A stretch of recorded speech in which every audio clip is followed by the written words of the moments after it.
नवऱ्याचा शेरवाणीमधला स्वॅग आणि नवरीचं साडीतलं सौंदर्य. लग्नाचा हा दिवस खरंच खूप खास. आज ती नऊवारी साडीमध्ये असते आणि तो तिच्यासाठी सजतोय.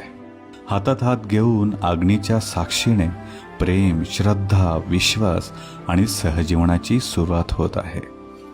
पेरे घेत असताना तर वेळेस फुलते नव्या प्रेमाचे स्पंदन.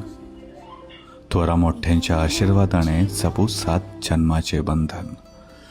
ती आणि तो जणू शिव आणि पार्वतीच अग्नीश साक्षी ठेवून आयुष्यभराची साथ स्वीकारतात. फक्त 7 पावलंच नाही तर 7 जन्मांची साथ. प्रत्येक फेरात एक नवीन वचन, एक नवीन विश्वास. आज, उद्या आणि सदैव, चंद्र आणि सूर्य असेपर्यंत. आकाशी चंद्र चांदण्या तोडून मी कहाणल्या, मनाचा पाळणा